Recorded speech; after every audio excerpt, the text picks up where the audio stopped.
Hello, everyone. Thank you so much for coming, and thank you. I echo all of the thanks that everyone up here before has shared. This is wonderful to be part of this, especially in person. This is a project that I'm at the beginning of, very much a work in progress. I will attempt not to natter on too much and go too far over time. So, in the late 15th century, the public health policy of the city of Valencia underwent a significant transition. A century after the Black Death of 1348, recurrent waves of plague were by far the most serious health risk to the city. After decades of incorporating plague response into its general, more hygiene-focused public health practices, the municipal government of the later 15th century began increasingly to treat plague as contagious, that is, as a disease that moved primarily in the bodies of human beings rather than as a miasma carried on the wind. And this new focus on the human body as a vehicle for contagion meant that plague prevention, unlike general public health, began to center less on hygiene and more on policing human movement, particularly travel into the city. The city of Valencia was also in these years a center of the Western Mediterranean slave trade, as we all know from Deborah Blumenthal's work. In Valencia, the enslaved population included people from the Eastern Mediterranean, Muslims from North Africa and from Valencia itself, Black West Africans, and Guanche people from the Canary Islands. This paper seeks to understand how the emerging infrastructure of quarantine interacted with the slave trade in the city of Valencia in this period. So basically, in the 15th century, the municipal government embraced a strategy, a public health strategy focused on contagion risk from traveling human bodies, at the same time that the city was a marketplace for human bodies from near and far. And some of the places from which these people came, of course, had their own medical reputations in medieval Europe. Iberian medical concepts of West Africa, for example, were shifting in the later 15th century from a kind of healthful paradise to a place defined by febrile illness. Nevertheless, this paper will show that I hope it will show, that the authorities of 15th century Valencia designed and enforced quarantines that allowed at least some enslavers to transport people unhindered, even in times of restricted travel, which that is to say, the slave trade was something like an essential business in Valencia, and government and merchants alike seem to have dismissed most contagion risks. So, to set this up a little bit, the establishment of quarantine measures as responses to plague was long held as a kind of triumph of rational medicine and as an important step toward modernity in terms of public health. Some scholars noted with particular admiration that early quarantine measures were established in trading cities, presumably at great cost to their merchant elite. This was, a really great self-sacrifice here. And quarantine, partly because quarantine with the sort of emphasis on person-to-person contagion seems closer to modern biomedicine, right, than the kind of classic Galenic miasma. But in fact, of course, contagion, as understood in the 15th century, was exactly the same theory as Galenic miasma. Both of them are about corruption, and sort of the way you get sick from being close to a source of corruption, which is either another sick person or something in the environment. So, in modern biomedical terms, bubonic plague is only rarely actually contagious between humans, and so contagion isn't actually the model. So scholars have, for these and other reasons, begun to question the effectiveness of early modern plague quarantines, even though they continue to be very influential in public health practices today. There's also the wrinkle that the pioneering work of Anne Carmichael and Brian Pullen suggested that plague isolation was in some cases a thinly veiled opportunity for social control, that there was a lot of targeting of the poor that went on with plague measures. So on the one hand, if we interpret quarantine as a rational medical response that sort of comes at the expense of commercial loss, we might expect that the slave trade would be a particular focus, because in this trade, both merchants and commodities, as it were, might be sources of contagion. If quarantine practices are interpreted as social control of the marginal, we might also expect a particular focus on the slave trade, because, in that case, enslaved people would be under heightened suspicion. In fact, the surviving records support neither of these hypotheses. Rather, and again, as I hope I'm going to show both by accident and by design, I think, the infrastructure of quarantine measures seems to have been set up to impinge as little as possible on the transport of enslaved people. The few instances of friction that appear in the archives seem to me to be exceptions that prove the rule. Enslavers generally move their captives easily through the quarantined city. And so I think the view from the slave trade adds important nuance to our previous understanding, both of quarantine practices, but also to how Iberian societies organized themselves and their priorities during a time of crisis like the plague. The costs of something like quarantine may have been exaggerated, because quarantines seem to have been intended to ease movement by locating risk not just among poor, but among unprofitable travelers. The bodies of the enslaved are rarely framed as dangerous, regardless of their origins. Okay, yes, all right. So to understand how the enslaved moved through Valencian quarantine, I'll begin with just a basic overview of what I actually mean by quarantine in 15th century Valencia. Quarantine measures could include a variety of initiatives, but the classic one in Valencia and elsewhere in the Crown of Aragon is what's called a trade and travel ban.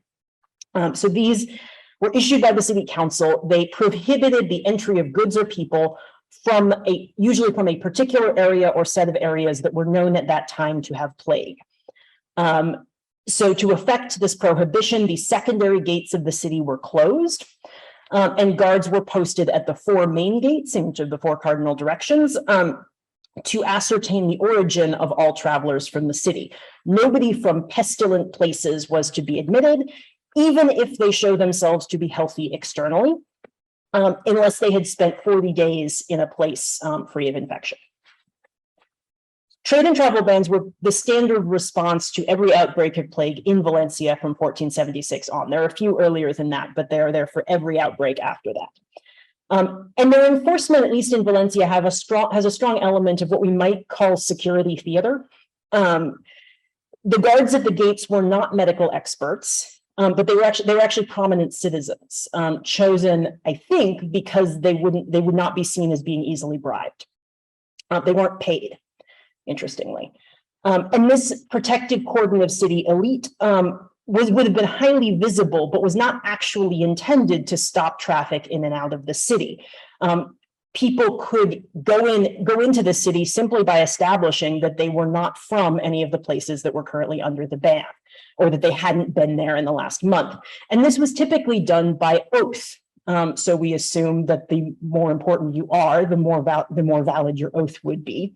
By the end of the 15th century, many travelers seem to be supplementing that oath with what are called health passports, which are letters issued on their behalf by the city council in wherever city they came from, certifying that that place was free of plague.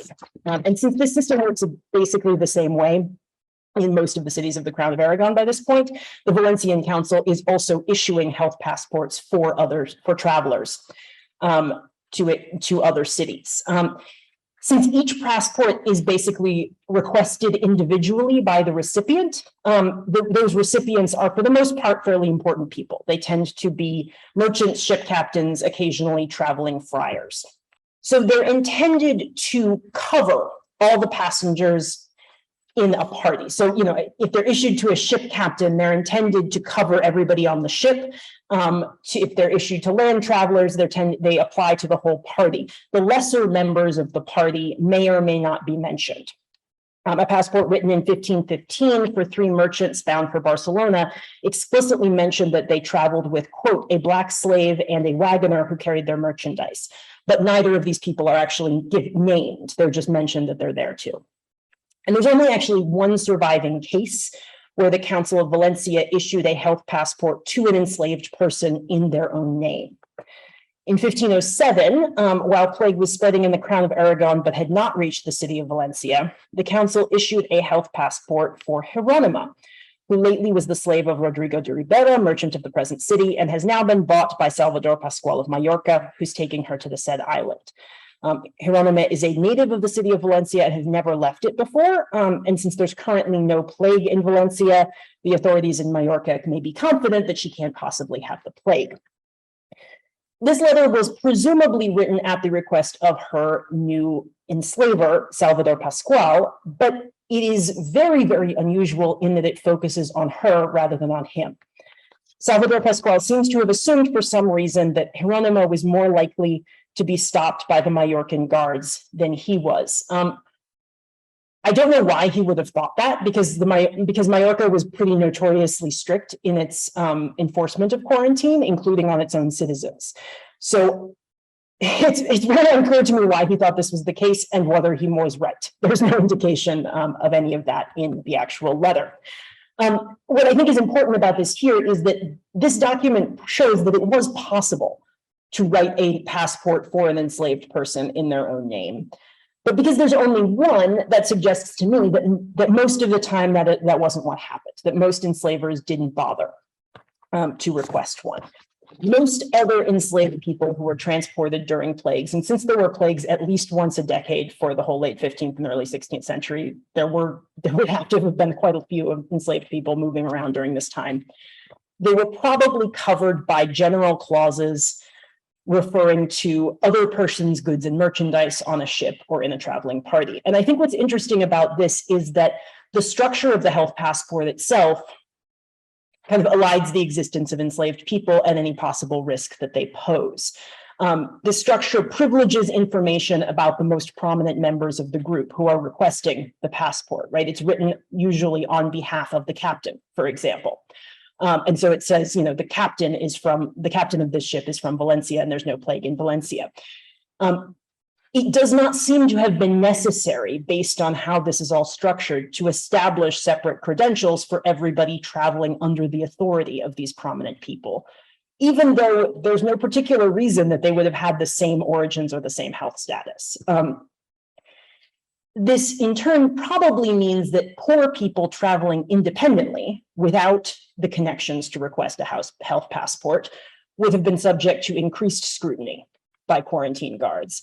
But the health passport system does not really allow for people traveling under the control of others to be coded as threats, basically. If you are an enslaved person traveling under someone else's power, there's sort of almost no space in this system for you to be coded as a threat. While these kinds of transports mostly fly under the documentary radar, there's another type of transport that is much better recorded. All foreign enslaved people brought to Valencia were brought before the royal bailiff to testify that they were captives of good war, cativos de buena guerra, and thus legally enslaved. Once their legality was assured, as it inevitably was, the bailiff could collect the quinto, or royal tax, on their sale.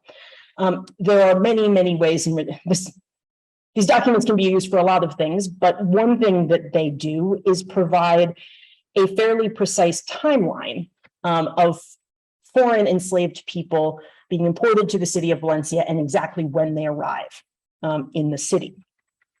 Most of those who appear in this court arrive by sea. They disembark at Valencia's port, which is at the mouth of the Guadalquivir River, about 5 kilometers from the city. So it's the little thing in the red circle at the bottom of the screen. Hopefully you can tell it's separate from the city itself.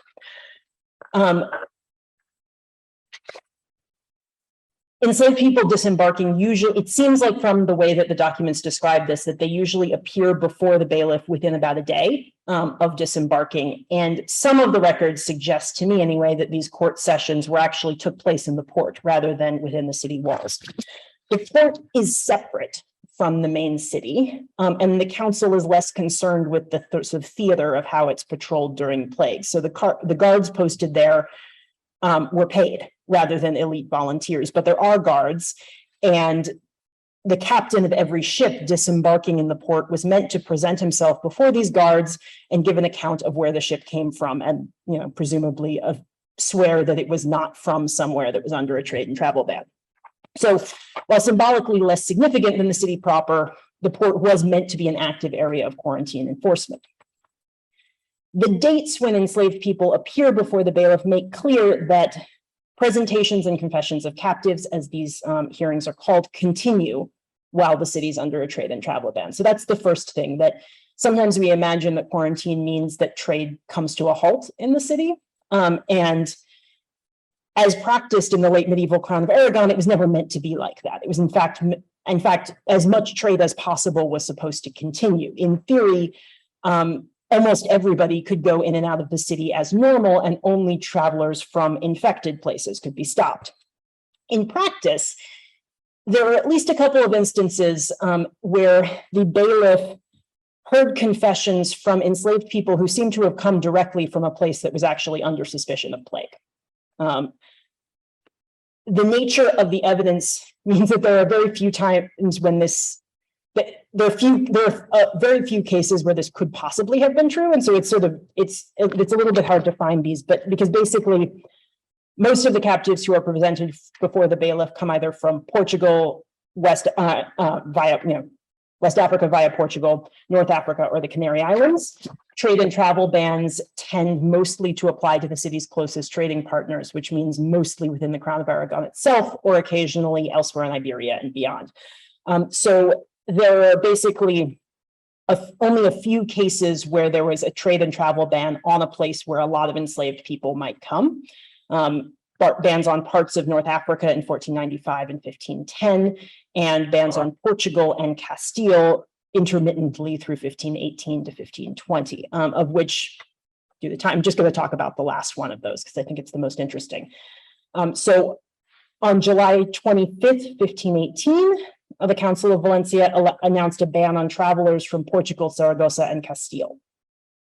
The gates of the city were under guard at least until August 31st of that year, because the council had recorded the names of everybody who was on guard duty up until that point. On August 26th, so definitely before this ban expires, Ethno-Religious presents before the bailiff 8 enslaved black children, quote, whom he said he had bought in Lisbon. So definitely there was a trade and travel ban on Portugal, but there was also somebody coming to the city with 8 enslaved black children from, who he says he was bringing directly from Portugal. 25 more captives from Portugal were presented on September 3rd and 1 more from Castile on September 15th. I can't be 100% sure that the ban was in effect at this time. They never actually say when it's over. So it's either very soon after or it's still in effect. Plague fears continued in Valencia through the winter of 1518 and over the following 2 years. So at least 8, possibly almost 3 dozen enslaved people were transported into the city in 1518 in open contradiction of the trade and travel ban. And I think what's important again here is the open part of this. It was, I'm sure, very common to illicitly evade quarantine guards, but this is this. And Ethno-Religious seems to have just declared where he came from in front of the bailiff, who certainly knew that the city was under a trade and travel ban at that time. So, so nobody was hiding anything here. Notes attached to each of these files indicate that the tax was paid, which means that these people were actually taken into the city and sold despite the travel ban. I think the way to explain this is that quarantine is sometimes presented in the scholarship as being a fairly impartial, impersonal, kind of bureaucratic thing.